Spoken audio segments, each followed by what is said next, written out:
Le petit Luc, 5 ans, se tient devant le tableau de Saint Jean-Baptiste de Léonard de Vinci. Luc est diagnostiqué avec un autisme sévère. Il n'a jamais prononcé un mot intelligible de sa vie. Sa mère, Camille, essaie doucement de l'éloigner. Mais soudain, Luc s'arrête. Ses yeux, d'habitude fuyants, se fixent sur l'index levé du sein dans le tableau. Il lâche la main de sa mère. L'atmosphère dans la salle change brusquement. La pression de l'air semble chuter. Le professeur Sophie Dubois, conservatrice en chef et experte en cryptographie de la Renaissance, passe par là. Elle remarque que le système de sécurité autour du tableau clignote en rouge, mais aucune alarme ne sonne. « Ne touchez pas à la vitre !» crie-t-elle. Luc ne bouge pas. Il ouvre la bouche. Ce n'est pas une voix d'enfant qui sort, mais un timbre polyphonique, calme et autoritaire, comme si plusieurs voix parlaient à l'unisson à travers lui. Il commence à réciter un texte. Ce n'est pas du charabia. C'est un français parfait, mais avec une structure archaïque et précise. Le professeur Dubois sort son scanner infrarouge, utilisé pour voir les couches sous la peinture. Elle pâlit. Les mots que l'enfant prononce sont en train d'apparaître en temps réel sur l'écran du scanner, cachés sous les couches de peinture du 16e siècle. C'est le Testament perdu de Vinci. Luc commence, sa voix résonnant dans la salle silencieuse. Alors que beaucoup traversent encore la vie en mode pilote automatique, quelque chose commence dans l'ombre, quelque chose qui peut influencer votre équilibre intérieur bien plus fortement qu'il n'y paraît au premier abord. Les jours menant au 12 janvier 2026 ne sont pas simplement une date dans le calendrier, ils sont un point de convergence. C'est d'ici que commence à se former ce que vous emporterez avec vous pour le reste de l'année. Et non, il n'y a aucune raison de paniquer. Mais ignorer cette fenêtre serait une grave erreur. Si ces derniers jours, vous avez ressenti le besoin de vous retirer, de vous couper du bruit et de l'abondance pour être entièrement avec vous-même, ce n'est ni de la fatigue ni un état d'âme passager.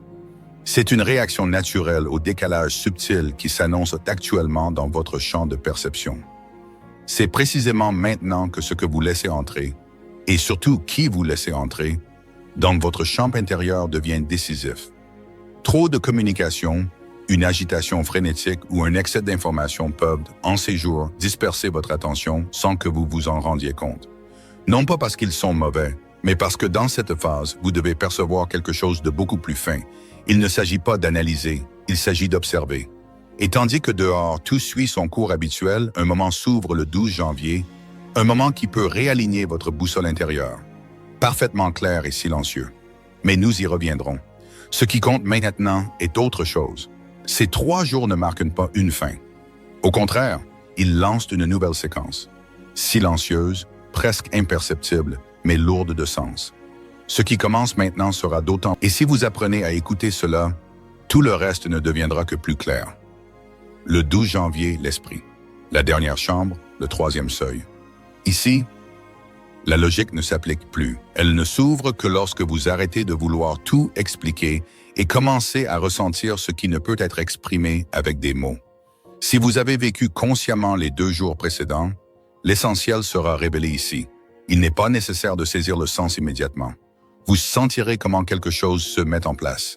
Et quand cette clé tourne, elle n'ouvre pas seulement du nouveau. Elle verrouille définitivement l'accès à ce qui ne doit plus être près de vous. C'est pourquoi le retrait en ces jours n'est pas un caprice, mais un espace nécessaire. C'est comme une enveloppe protectrice dans laquelle ce qui doit rester intact commence à germer. Dans de tels moments, vous ne devez pas envahir l'espace intérieur avec le bruit du monde extérieur, mais seulement avec une intention claire et dans la solitude. Chacun de ces 3 jours exige son propre silence, une forme spécifique d'attention. Si vous les abordez comme un rituel, vous ne traversez pas seulement une période de temps, vous franchissez un seuil intérieur. 3 pas, 3 serrures, 3 points d'entrée. Il ne s'agit pas de regarder le temps s'écouler, mais d'entrer dans un état totalement nouveau. Ce qui vient à vous en ces jours ne demande pas d'explication immédiate et encore moins de publication. Tout ce qui est reçu dans le silence n'a pas besoin d'être mis en mots instantanément. Si, en ces jours, vous êtes visité par une image, une conscience profonde, une synchronicité inhabituelle ou un rêve vivace, hésitez à le partager immédiatement. La force de ces intuitions ne réside pas dans la réaction extérieure, mais dans le fait de leur laisser l'espace pour s'enraciner en vous. Considérez-la comme une graine. Elle n'a pas besoin de lumière immédiate. Elle doit rester dans la terre pour germer. Et la manière dont vous vivez ces intuitions dans le silence sera plus importante que toute interprétation. La sagesse ne se met pas en ligne. Elle est ce qui vous change d'abord et ne se montre qu'ensuite comme quelque chose de transmissible. Les lumières du musée commencent à vaciller. La mère de Luc pleure silencieusement, sentant une vérité terrifiante dans les mots de son fils. Le 11 janvier, un jour qui résonne. Il ne crie pas, ne réclame pas l'attention bruyamment, mais il est impossible de ne pas le ressentir. Ce n'est pas seulement une date, mais une impulsion. Ce jour ne passe pas inaperçu. Il résonne dans le corps et synchronise votre état intérieur avec ce que vous émettez. Tout ce que vous envoyez, pensées, émotions, intentions, vous revient amplifié ce jour-là. Il vous reflète, et non pas doucement, mais puissamment. Ce jour est comme une vibration, un signal. Plus votre attitude est pure, plus vous vivrez clairement sa résonance. Si un sentiment inhabituel vous envahit ces jours-ci, ne l'ignorez pas, car ce que vous vivez maintenant deviendra une épreuve après le 12 janvier, et alors il apparaîtra si vous avez vraiment écouté ou seulement parlé. Dans ces derniers jours avant le 12 janvier, l'espace des rêves change. Il n'est pas doux, pas vague et certainement pas aléatoire. Le 11 janvier en particulier est un jour qui n'est pas seulement ressenti, mais littéralement accordé. Peut-être avez-vous eu l'impression, ces derniers jours, d'avoir déjà vécu certains moments. Peut-être avez-vous remarqué des chiffres récurrents ou des images étranges surgissant apparemment sans raison. Ce n'est pas une erreur, c'est une résonance. Cette date agit comme un scan interne, non pour exposer des faiblesses, mais pour montrer ce qui veut être réaccordé. Tout ce qui a été supprimé, reporté ou ignoré peut soudainement surgir, sans annonce. Il n'est pas nécessaire de le saisir avec l'esprit. Il suffit de vous laisser aller aux signaux de votre corps. Certains ressentent une agitation sans fondement, d'autres une poussée d'énergie ou des émotions intenses, et certains vivent tout cela simultanément. Vous n'avez rien à réparer, vous devez seulement observer. Le 11 janvier ne demande pas d'action, mais un accordage. Si vous sentez le rythme de ce jour, si vous captez son pouls sans hâte ni analyse, vous atteignez un état qui ne peut être créé artificiellement. Il ne s'agit pas d'une entrée dans un calendrier, mais d'une connexion plus profonde à ce qui se forme en vous. Et même si vous ne prononcez pas un mot, ce jour vous écoute déjà. Les rêves en cette période sont plus que de simples images. Ce sont des transmissions. Du 10 au 12 janvier, vous ne dormez pas simplement. Vous êtes connecté à un canal où ce n'est pas la couleur du rêve qui compte, mais sa structure. Ces rêves ne sont pas flous ou symboliques. Ils sont précis, ciblés, minutieusement construits. Vous pourriez vous réveiller avec une phrase que quelqu'un semble vous avoir chuchotée. Voir des gens auxquels vous n'avez pas pensé depuis des années, ou des symboles qui semblent très anciens et pourtant profondément personnels. Certains auront l'impression d'avoir à peine dormi, parce que la nuit, quelque chose de bien plus important se produisait. Ce n'était pas un rêve, c'était une transmission et elle n'a pas besoin d'être déchiffrée immédiatement. Vous n'avez pas besoin de googler des symboles ou de tracer une ligne logique. Ces messages ne veulent pas être expliqués, mais préservés, acceptés, vécus. Gardez-les avec vous, même s'ils ne peuvent pas encore être mis en mots. Ce n'est pas un retard, c'est une préparation. Certains d'entre vous constateront que des rêves se répètent les mêmes scènes, légèrement modifiées. Ne prenez pas cela à la légère, ce n'est pas un hasard, c'est un coup à la porte. D'autres ne voient que des fragments, des éclairs de lumière, des morceaux. Ce n'est pas une incomplétude, c'est la forme. De telles informations se déploient étape par étape, pas d'un seul coup. Et si les rêves semblent vides, regardez plus attentivement la journée, car dans cette phase, la frontière entre le rêve et l'état de veille devient plus perméable. Émotion, déjà vu, clarté soudaine, vagues émotionnelles. C'est aussi le langage du rêve, mais à la lumière du jour. Les rêves ne parlent pas seulement la nuit. Le professeur Dubois murmure, c'est la théorie de la mémoire génétique quantique. Il décrit le moment exact où le champ magnétique terrestre s'effondre pour se réinitialiser. Luc fixe le professeur droit dans les yeux. Janvier n'est pas encore fini et pourtant beaucoup de choses semblent déjà différentes. Sensations étranges, pensées montantes, fines synchronicités. C'est comme si la réalité respirait un peu plus profondément. Et non, vous ne l'imaginez pas. Vous êtes au milieu d'un processus de réglage fin. Car avec le passage du 12 janvier, ce qui se montre maintenant dans les rêves ou les impulsions intuitives commencera à se manifester dans les événements extérieurs. Toutes les pensées qui surgissent ne vous appartiennent pas à vous seul. Certaines sont des messages, des impulsions qui veulent revenir à travers vous. L'avez-vous remarqué? Une seule et même image, la même idée revient encore et encore. Peu importe à quel point vous essayez de vous distraire, parfois doucement, parfois avec force. Ce peut être une personne, un souvenir, une phrase non dite ou le sentiment d'une vie que vous auriez presque entamée. Ce n'est pas une imagination, c'est une résonance. La conscience, comme un papillon de nuit, est attirée par la lumière. Et dans ces jours de janvier, vous pouvez sentir comment vous êtes attiré vers ces pensées et souvenirs qui semblaient autrefois inappropriés ou oubliés depuis longtemps. Non pas parce que vous êtes coincé dans le passé, mais parce que vous êtes maintenant prêt à les voir avec de nouveaux yeux. Ce n'est pas une répétition, c'est un réalignement. Ce qui revient à vous maintenant ne veut pas vous blesser, mais vous guérir. L'esprit répète ce que l'âme est prête à réécrire. Si vous vous sentez soudainement attiré par une pensée, un souvenir ou un intérêt inattendu, ne le rejetez pas. Laissez-le rester avec vous, car ce sont souvent les choses calmes, apparemment insignifiantes, qui vous apportent les réponses les plus claires. Certains d'entre vous sentiront qu'ils sont appelés par une ancienne version d'eux-mêmes, un rêve que vous avez autrefois abandonné, un plan qui semblait inaccessible. Ce n'est pas un retour en arrière, c'est une reconnexion avec vous-même. Ce qui revient à vous dans les moments de silence n'était jamais parti. Il attendait seulement votre disponibilité. N'observez pas vos pensées avec inquiétude, mais avec curiosité. Peut-être que ce qui vous appelle maintenant ne vous mène pas en arrière, mais en avant. Il y a des jours où la réalité respire différemment. Des jours qui tombent hors de la structure temporelle ordinaire. Dans les cultures anciennes, on les appelait les jours vides, les intervalles intemporels ou les sections oubliées. Ils n'appartenaient à aucun cycle, ne suivaient aucune règle. Le 10, 11 et 12 janvier rappellent un remarquablement de tels jours. Extérieurement, tout semble suivre son cours, mais intérieurement règne un sentiment étrange. Vous vivez, et pourtant on a l'impression d'être à l'arrêt.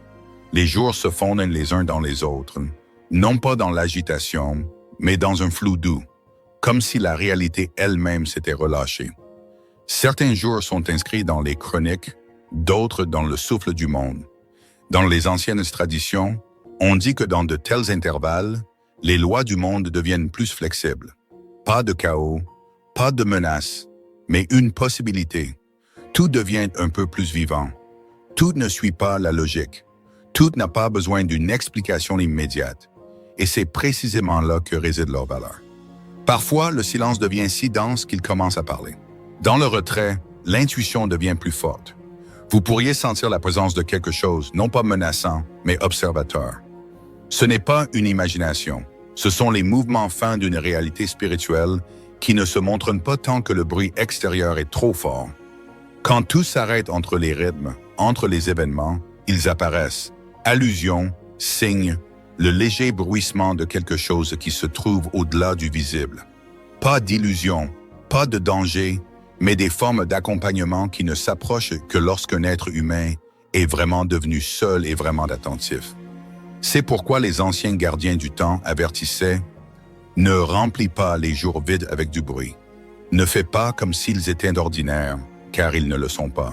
Ce sont des ponts sans nom, et si tu les traverses consciemment, tu peux entendre quelque chose qui reste inaudible dans le bruit du quotidien. » L'écran du scanner du professeur Dubois affiche maintenant une image géométrique complexe, un fauteuil vide stylisé, entouré de coordonnées mathématiques.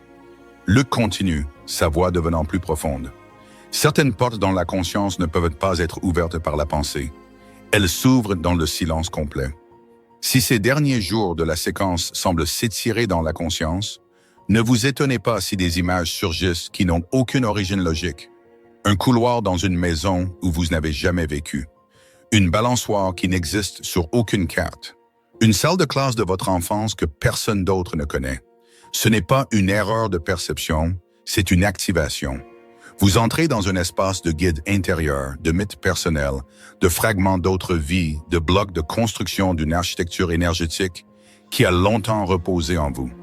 Chaque être humain a ses chambres closes cachées au plus profond de sa conscience. La plupart du temps, nous passons devant. Mais en ces jours, elles commencent à répondre. La connexion entre le silence cosmique et l'énergie spirituelle condensée crée les conditions pour que ces espaces intérieurs s'ouvrent. Ce qui ne s'est pas produit dans le monde physique peut néanmoins faire partie de votre histoire. Surtout maintenant où les frontières entre le temps et la mémoire deviennent plus perméables. Dans les rêves et les méditations, des lieux peuvent apparaître qui échappent à toute logique. Un arbre pulsant, un escalier menant à un vide familier. Ce ne sont pas des perturbations, ce sont des codes et ils ne veulent pas être analysés, mais vécus sans résistance. Sous la surface se déploie une fine cartographie, une carte de vos mondes intérieurs, ceux qui ont été autrefois oubliés, ébauches de chemins non vécus, archives de désirs inachevés, jardins perdus de l'envie.